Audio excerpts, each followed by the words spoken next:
on this cookie. All right, so go ahead and take it away. Thank you so much. Okay, my pleasure. Thank you, Susan. It's a pleasure to be here with the Twin Parks community. It's been many years since I've been presenting for this community, and it's always a pleasure. Um, so today I'm going to go through what I think of as the key things to understanding sleep and really becoming what I think of as sleep smart. Um, and I've titled this presentation, What You Really Need to Know About Your Child's Sleep, because you've exhausted the Google search engine as well as yourself. So we're going to go through the basics. I'm going to speak for about 15 minutes and then 20 minutes maybe, and then I'm going to leave the rest of the time for Q&A because I know that most people who are attending these kinds of sessions all come with their personal questions, and that's what I really want to be able to address more than anything. I've been a gentle sleep coach since 2011, and I have two sons myself who are now teenagers, but I do remember those early days like they were yesterday. So if you're in a challenge, I empathize and hope that I can help give you some suggestions to get you to a better place.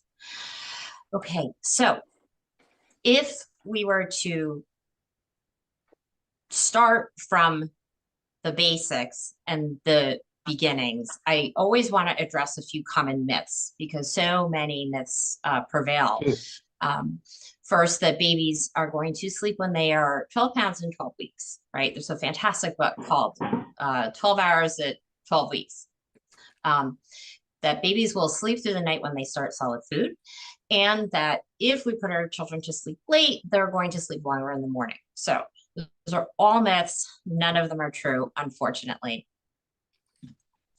So if you were to think of the basic underpinnings of sleep, it's that it's a learned skill, right? Just like your child is going to learn to do many things. And some children will have an easy time learning that skill, and some will have a more challenging time. And that sleep is a brain development. It's a neurological development. Okay, it's not about the stomach. It's not about weight. It's that the brain will do certain things at certain ages. And we'll talk about those specifics shortly. But basically, when people ask me, when is my baby going to sleep through the night, quote unquote, it's really around 6 months that we can see pretty reliably that most children are going to be able to do that.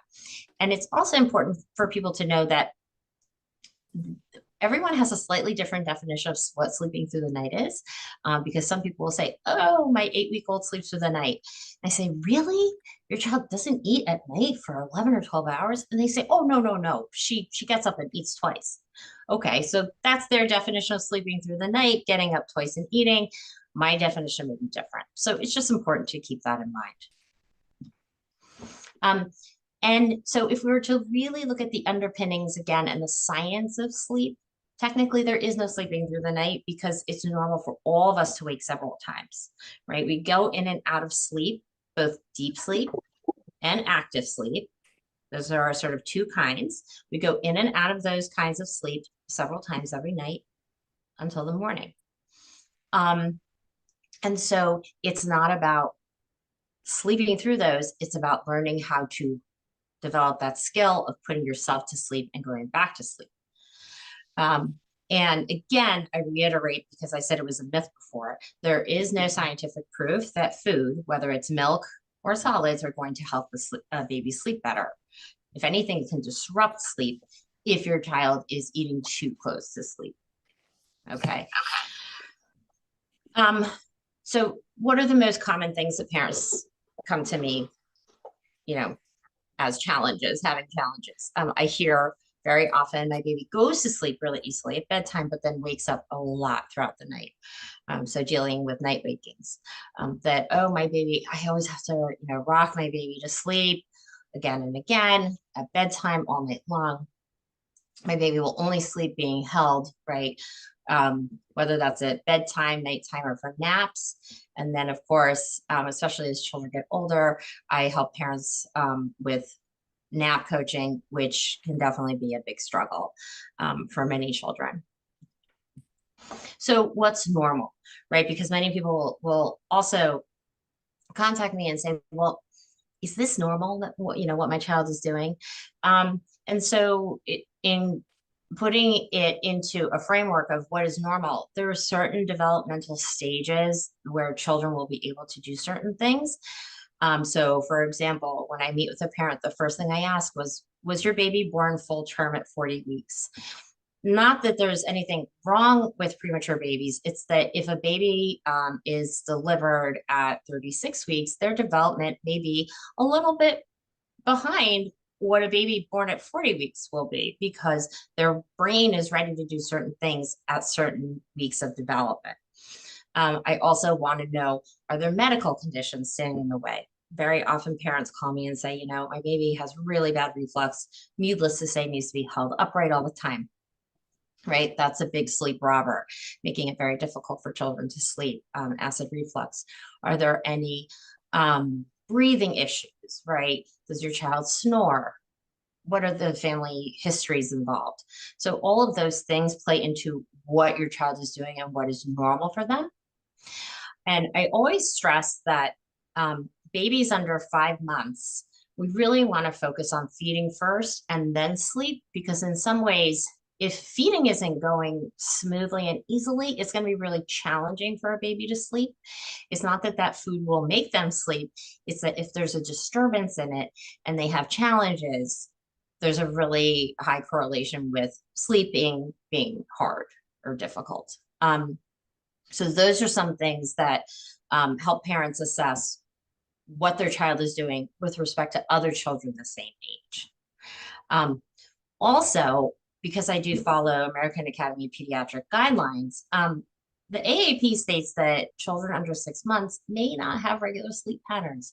Does that mean there is no sleep pattern possible? No, it just means that there's a lot of variability, and that the first 6 months can be, very challenging and difficult, particularly with daytime sleep.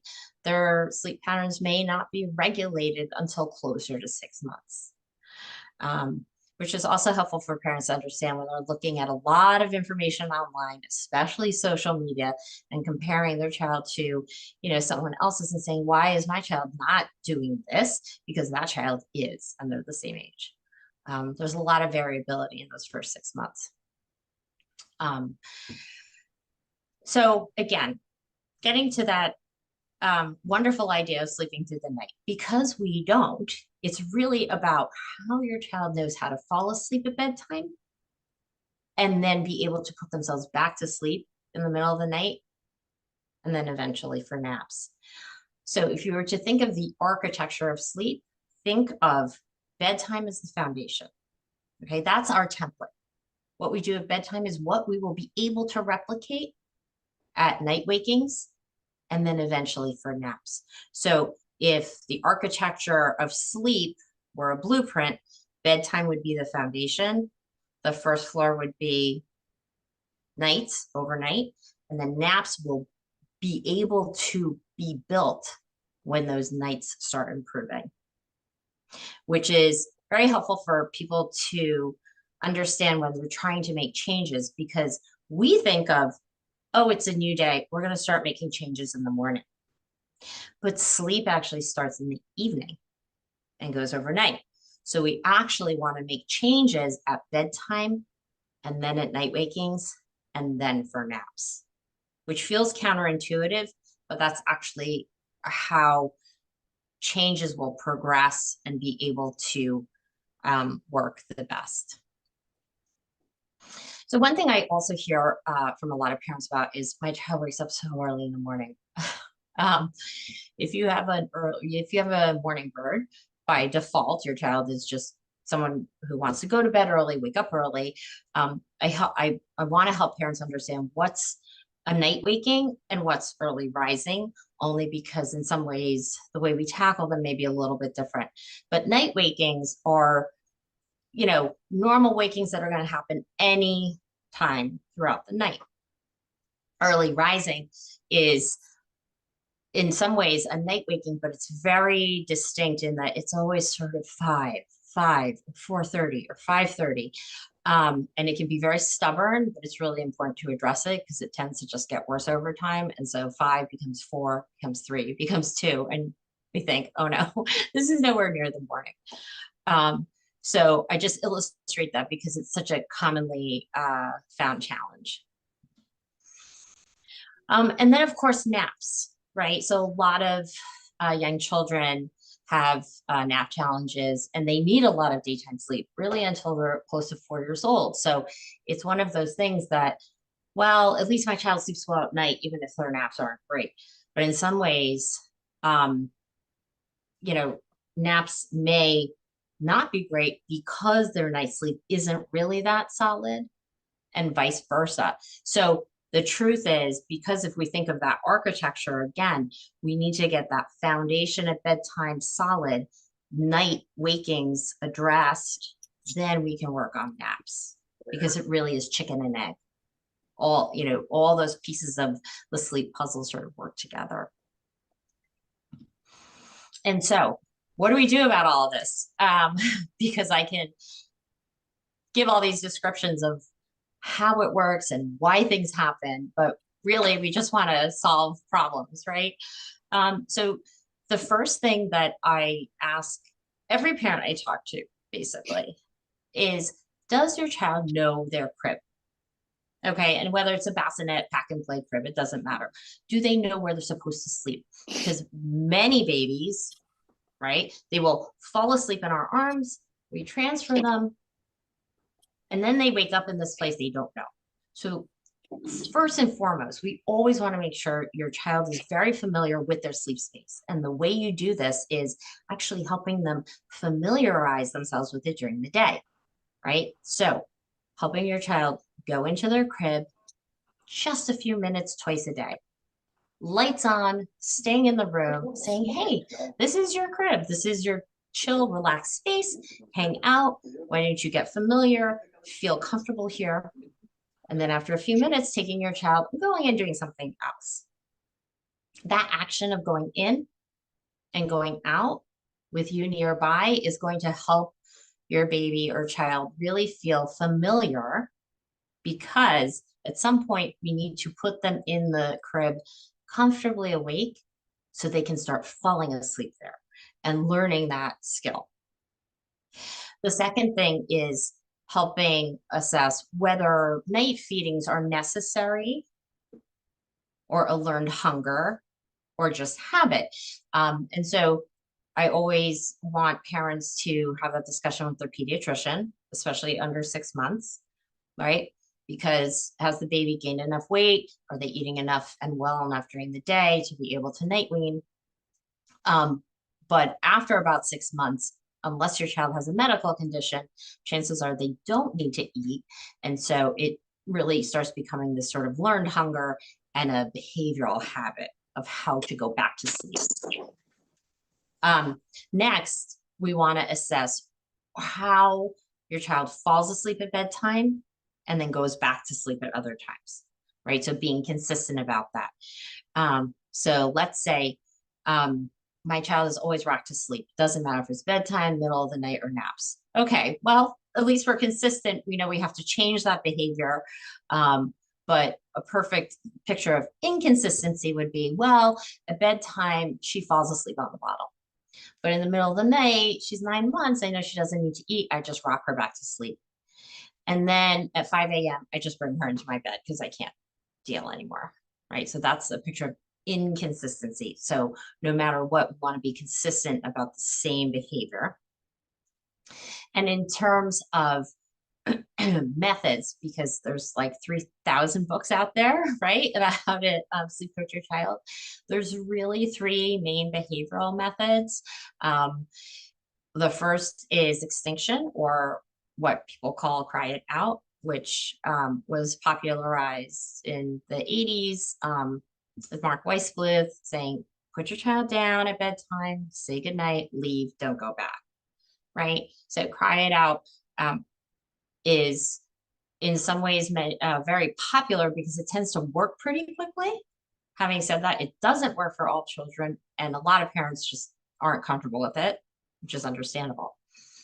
Timed checks which is also termed graduated extinction or Ferber, because Dr. Ferber came up with this initial theory of, well, you can put your child down, say goodnight, leave, and then just do gradually longer intervals of checking. So you're giving your child the coaching of saying, I'm here, you're okay, but you have to go to sleep, leaving, giving them time to calm down, get through their frustration, checking them and saying, you're okay, good night, and doing that in increasing intervals so the child has more and more time to put themselves to sleep.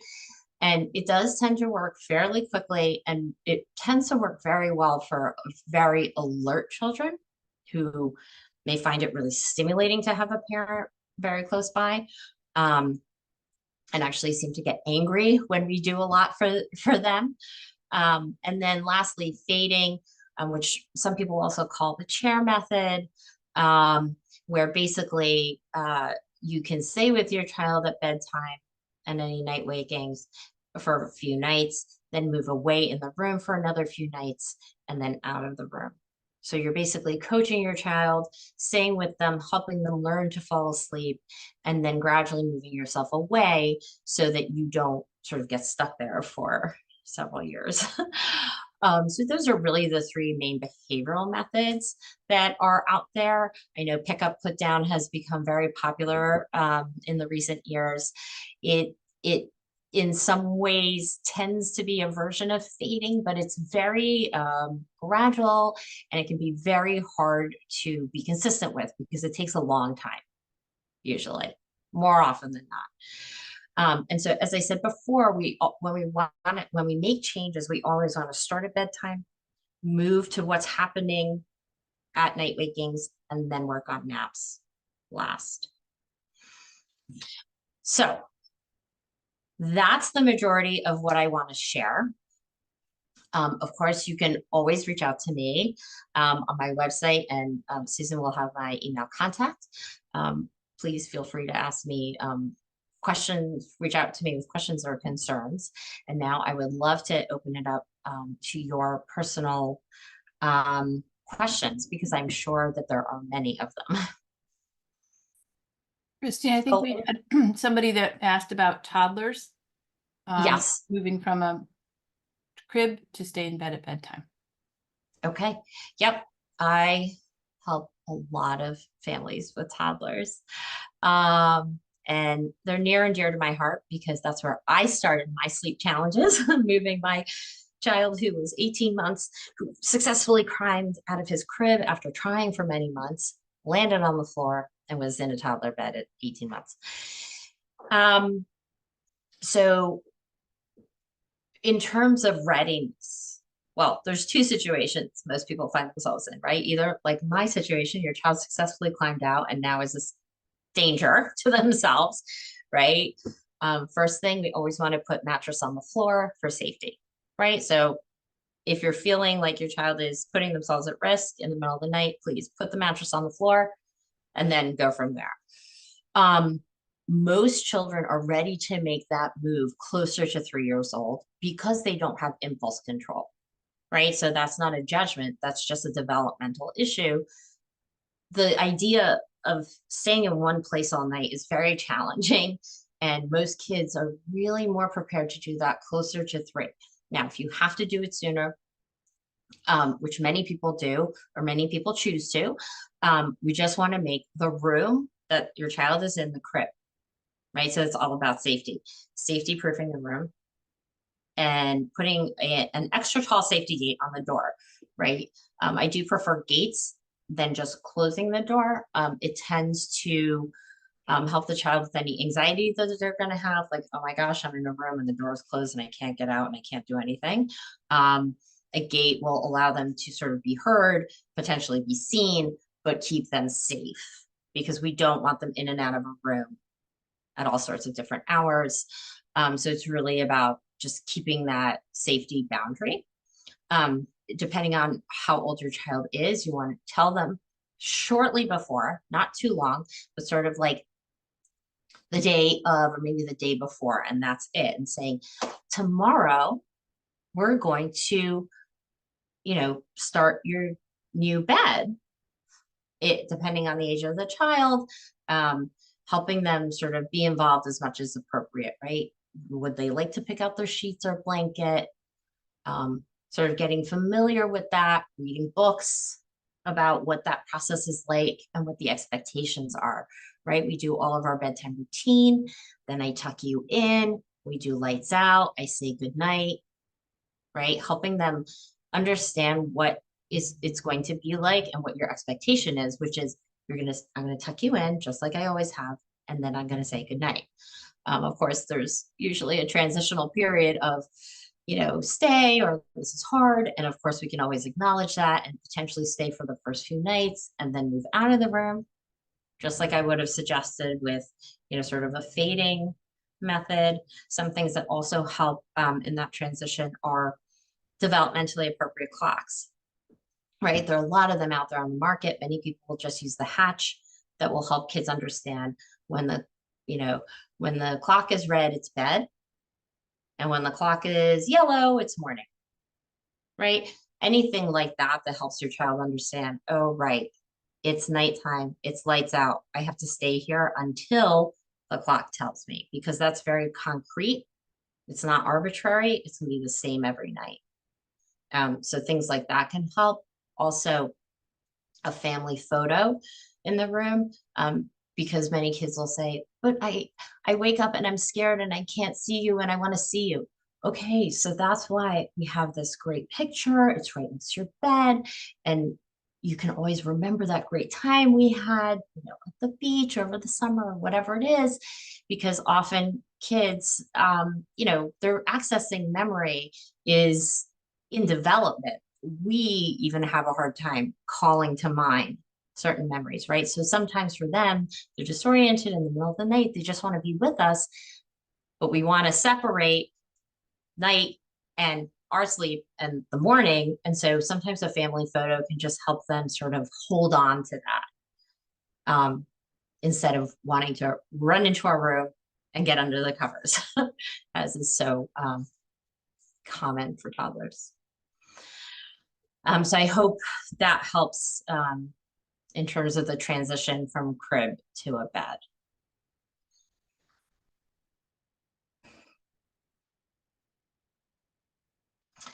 Susan, would you like me to go through the questions that are in the chat? Yeah, sure. I'm happy to read them to you, or you can look at them on your own, whatever you think best. Why don't you read them just so I make sure I'm not skipping over things? Yeah. So our 3-year-old still needs a parent to get to sleep. Any advice for detaching? How do we teach him to fall asleep by himself? Mm-hmm. Great question, and so common, right? So at 3, really starting at 2, but certainly at 3, I encourage parents to start with the idea of sleep manners, right? This idea of we have expectations. We, just like in school, there may be a classroom contract. We have expectations about what we do at night and what you're going to do at night.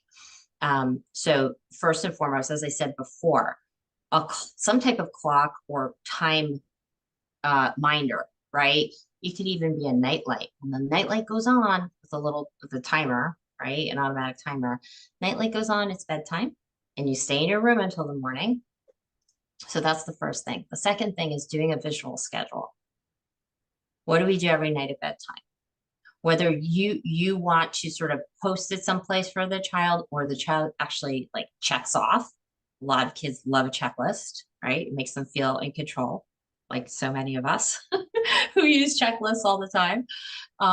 So a visual schedule can be really helpful. What's our evening routine? What do we do every night? We have dinner, we have quiet play, we do cleanup, we do wash up, book, lights out, right? So a visual schedule can be really helpful to help kids remember, oh, first, second, last, and then when it's lights out, it's lights out.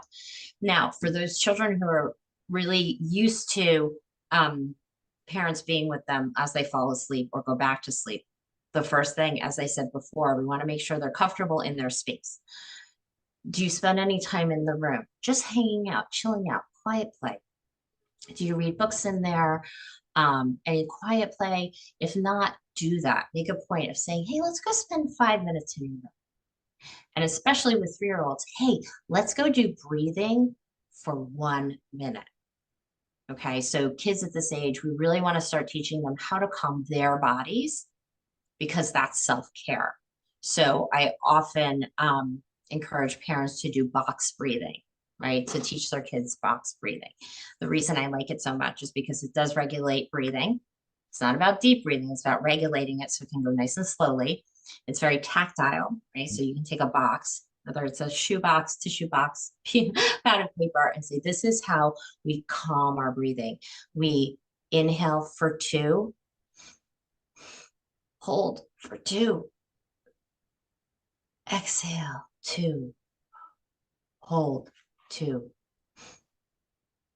Right? So if you can teach your kid box breathing, it's really helpful for them to then use that when they need to calm down, because of course that's what we're looking for.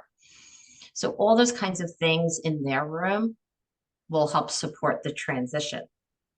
And then at that age, and really anytime after 2, I often suggest to parents, let's do job checks, okay? Because we want your child to get more independent about putting themselves to sleep.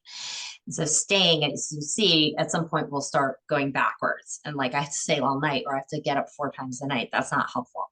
So saying, you have your sleep manners. We expect you to cooperate at bedtime, lay in your bed quietly, and put yourself to sleep. Those are like the 3 main ones. Right? And after I tuck you in, I'm going to do my grown-up jobs.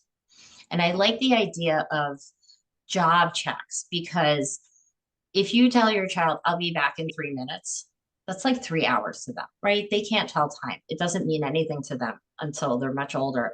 So giving them the idea of tasks is much more helpful. I will be back. I'm tucking you in. I will be back to check on you when I clean up the kitchen.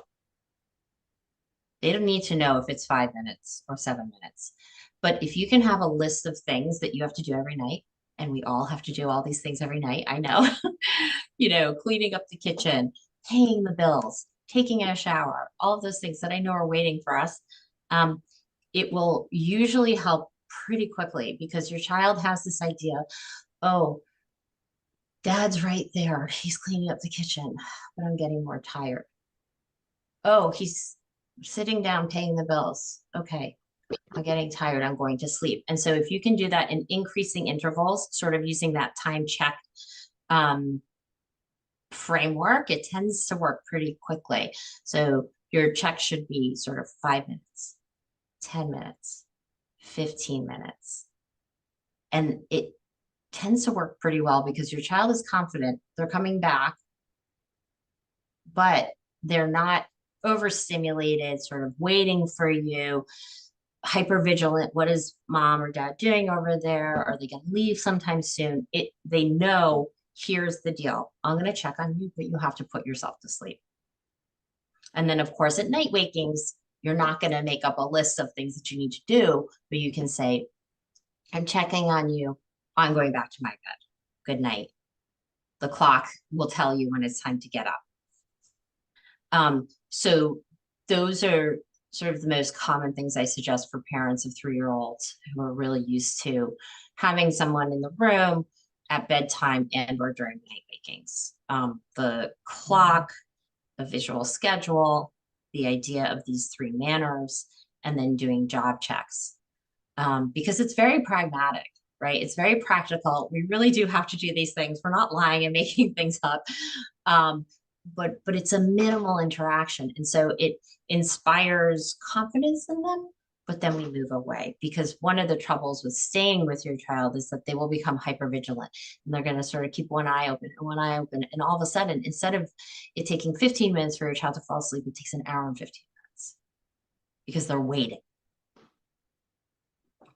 So I hope that helps. Thank you. Here's another one. I have a six-month-old. Nursing is the only way I've found effective to get him back to sleep.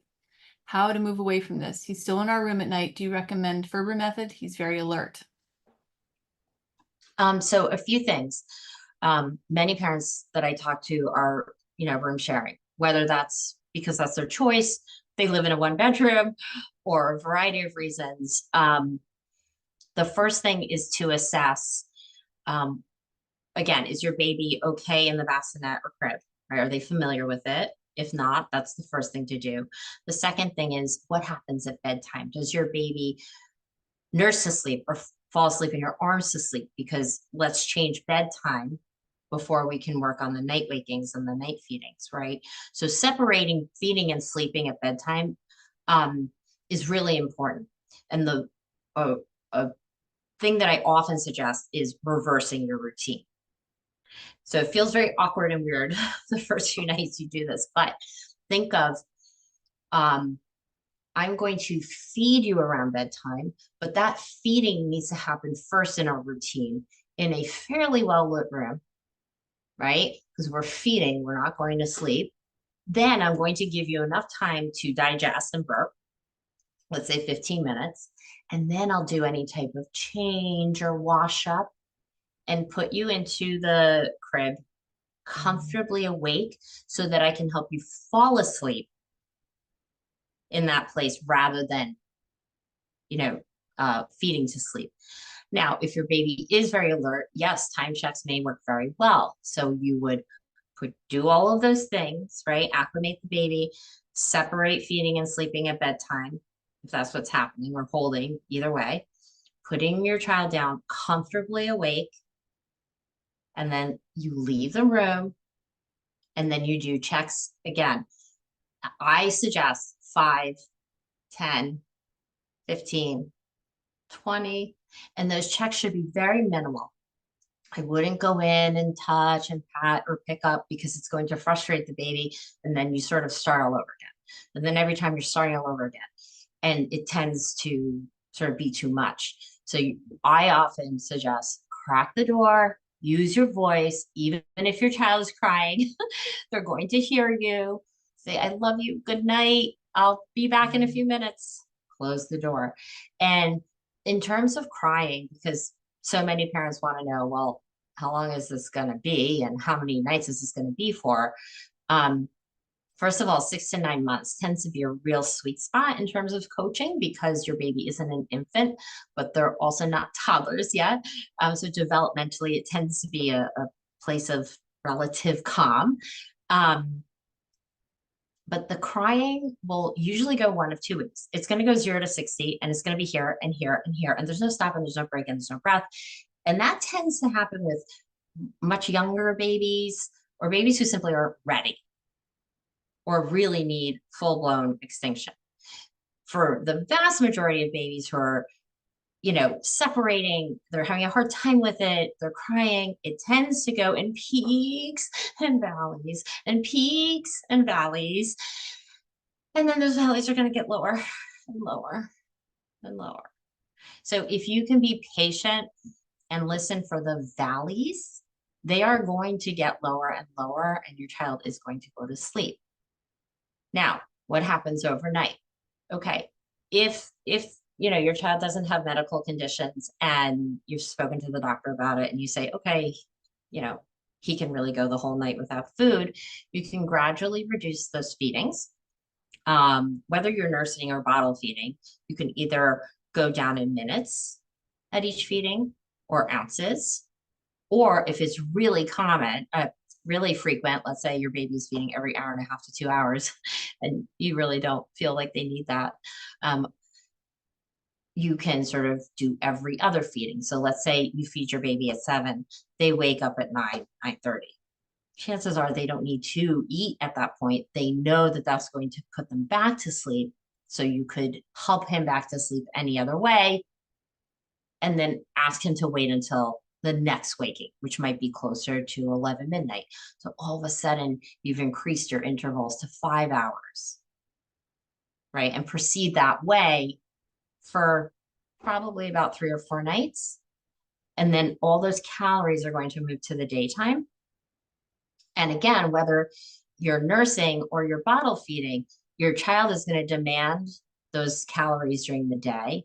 And if you're nursing, of course, we want your supply to go down gradually, not, sort of go cold turkey for your comfort as well. And think of, many people will say, well, my baby wakes up and I just go to feed him. That's like our primary instinct, right? Because we don't want our children to be hungry. We think of what else helps him calm down. Is it a pacifier? Maybe not. Is it his own hands or finger? Right? There are other ways. If it's that it's his strongest preference and he doesn't know any other way, he simply has to learn at bedtime, I can actually fall asleep without feeding. And then he'll be able to do it again at night wakings with practice, and then for naps as well. So that would be my suggestion.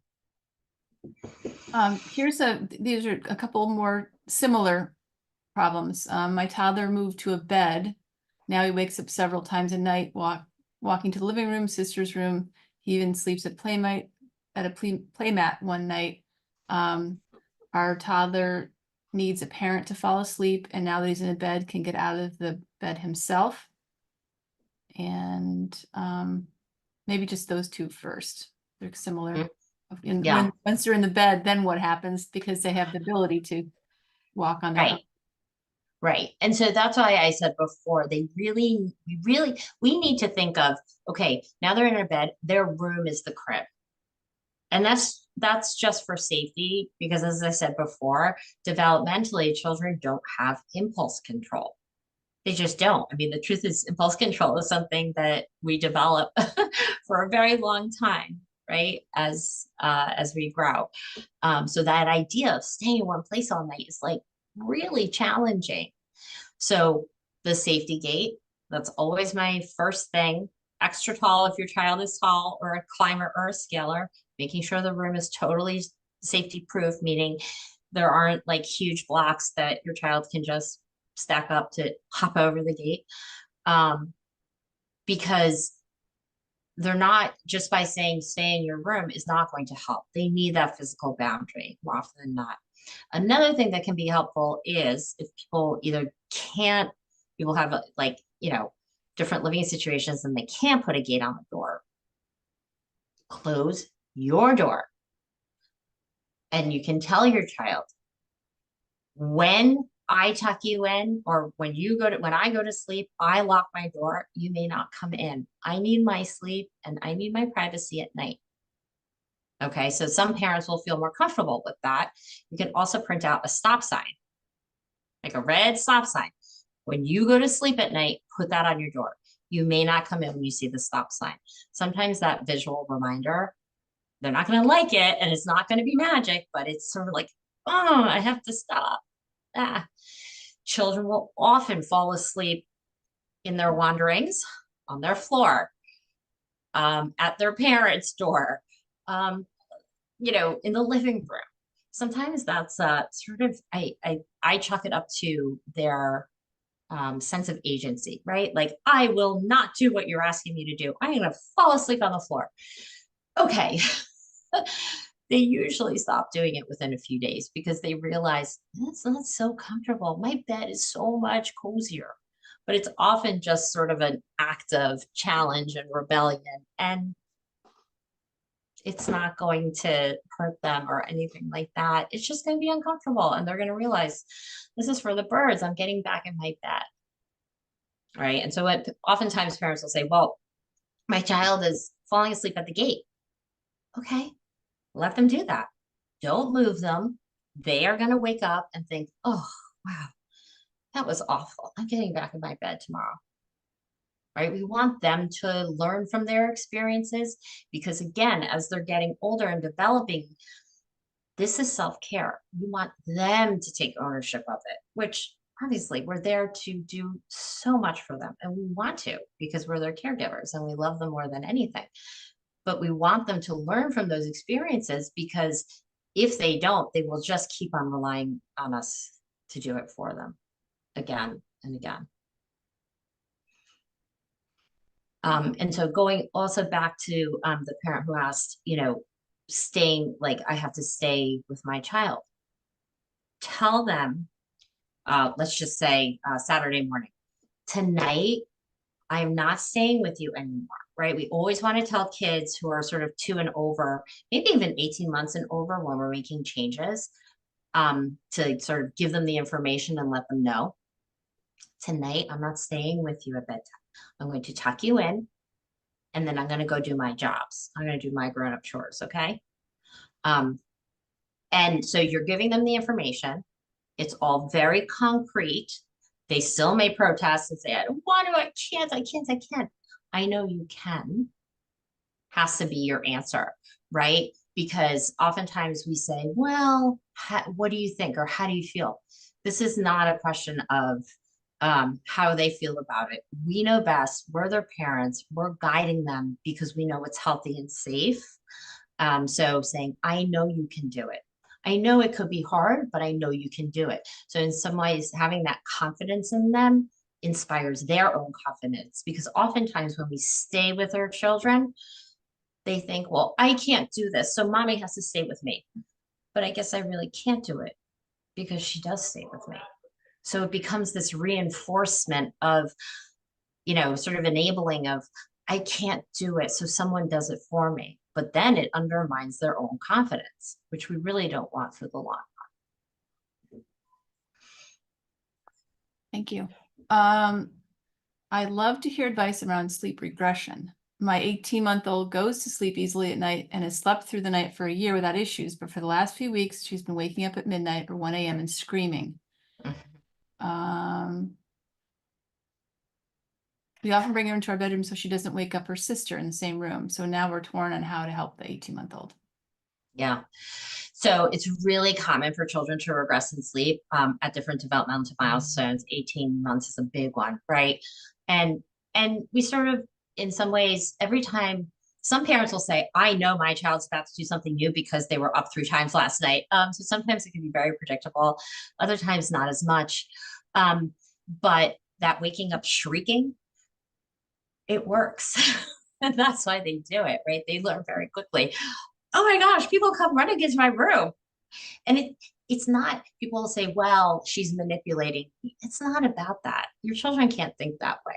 It's that, let's say they wake up and they're disoriented and they don't know, and they're just going to scream because that is like the way they know I get taken care of, right? So definitely common around developmental milestones. What are those? The big ones are 9 months, 12 months, 18 months, 24 months, right? Those are really big milestones where the child is leaping forward in some way and potentially going to regress in other ways. So at those moments, I would do a quick check. Hey, I hear you. You're okay. But it's night night. And even at 18 months, your child can understand a clock in the sense of, look, it's still night night, right? Red is bed.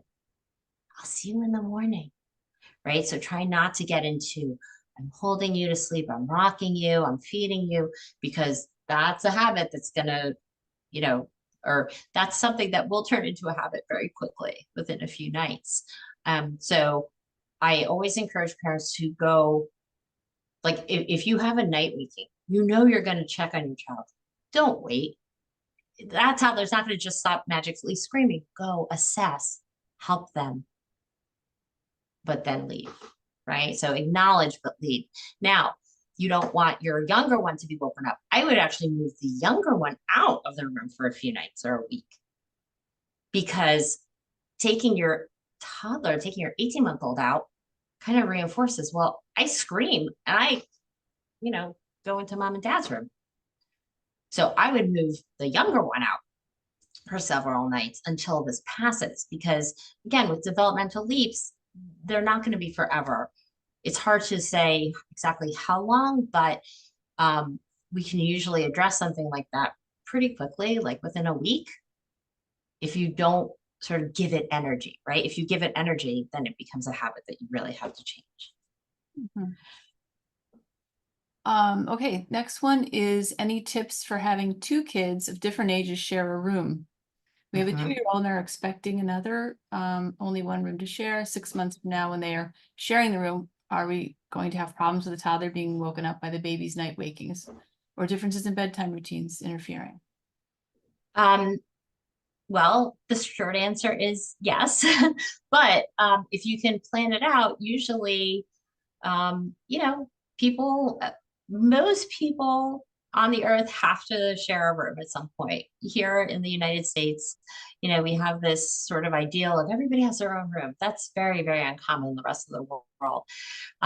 It's more common than not in the rest of the world where people, lots of people share rooms, right? So what I usually advise is number one, the infant is going to need to be fed and changed and attended to for the first, let's just say, at least 3 to 4 months, right? So it's usually most efficient to have the little one in the room with you to be able to do that up and down, right? All night long for the first, let's say, 12 to 16 weeks. During that time, your toddler can sort of get insight into, oh, this is a little baby, just like me. I used to do that. I used to need all of that feeding at night. I used to cry a lot, right? During those first few months, the toddler is going to get the idea of this is a tiny little thing that needs a lot of attention. I Most children don't tend to have real negative reactions the first few months to a sibling. It's afterwards when they start taking their stuff and demanding a lot more attention because they're moving and smiling and doing all of these things. So I would say for the first few months, consider room sharing with the baby. Then you're going to get your toddler sort of prepped and say, you know, soon or, in a week, the baby's going to move into your room. And when people ask me when to do that, I usually suggest when the baby either has only one night feeding or none, right? Because we don't want a lot of interacting and going back and forth. And so that could be anytime from sort of 4 to 6 months, depending on your infant, how they're growing, what's going on. And so at that point, your toddler is going to be sort of 2.5, maybe 2 3/4, a little bit more ready to anticipate things, understand your expectations. You know, when the baby cries, don't worry, I'll come. You know, you don't have to do anything or worry. And most siblings will rise to the occasion and say, you know, because we can say, hey, you're such a good sister, you know, I know you're going to teach the baby lots of things, just like how nicely you sleep and what good sleep manners you have. So we can sort of bolster their confidence that way and prepare them. Inevitably, your schedules are going to have to sort of work out, and you'll see like what the timing is because there's no way of predicting it. Is your infant a morning bird or a night owl? Right? Sometimes the infant goes to sleep much sooner than the toddler. Sometimes it's the reverse, but it's really hard to know that until the baby arrives. You see what their temperament is like and what their sort of internal clock is, essentially. But you'll have a lot of time to sort of see what that is like for the first 3 to 4 months. So I hope that helps. Great. Here's another question. Any advice for a 1.5-year-old who consistently naps for about an hour at home on the weekends, but about 2 hours at school, despite parents imitating school nap routine as much as possible? And Guy, are you saying that you want the nap to be more at home on the weekend or less? Yeah. You would like those 2 hours, More, right? okay. Yeah. It's really common for children who go to any type of daycare or school program to nap less on the weekend because they're home and they want to hang out with you. And it's, you know, as far as they're concerned, yeah, they'll take a nap, but they want to do as little as possible because they just want to hang out with you. Whereas at school, you know, that's 5 days a week, let's say. It's their routine much more. It's not as interesting to hang out with their teachers and classmates as it is with mom and dad, potentially. So I would say you have to do the best you can. You can always encourage your child and again, use a sort of timer or clock and say, listen, you really need to let your body rest more, right? After they wake up at that hour, say, you just need to rest for a little bit more. Maybe shoot for an hour and a half or even an hour and 20 minutes. See if your child can do some just like quiet rest time until the timer goes off and the light goes on, to say like, this is chill time, right? But it's really hard at that age to sort of fight that, because at the end of the day, they just want to be with us and hang out at home, which we can't blame them for. So I would say just do the best you can. See if you can extend it a little bit on the back end, if that happens. Okay, here's another one. At 9 months, do you recommend continuing a diaper change overnight or better to leave it? My baby still feeds 2 to 4 times overnight, a work in progress. So I'm wondering if the 2 a.m. diaper change is waking him up more, or if the wet diaper would disturb him. So keep working on those night feedings, right? Getting them down, because ultimately that's the thing that we want to change. I know you know that. At the end of the day, it's very dependent on how sensitive your child is to being wet. I have 2 sons. The first one, if I tell you, he potty trained himself at 18 months. He hated being wet. He got that diaper off. It was like, I'm done. I hate being wet. My second son, it didn't bother him one bit. It didn't matter at all. So some of it is the sensitivity, right? If your child isn't that sensitive and you know you're going to have to change it later anyway, maybe leave it. But if you feel like it's waking him or potentially preventing him from going back to sleep easily, absolutely change it.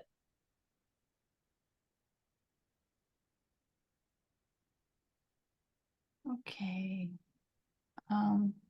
I think that's it. I hope I captured everyone's questions. If I didn't, please speak up or chat.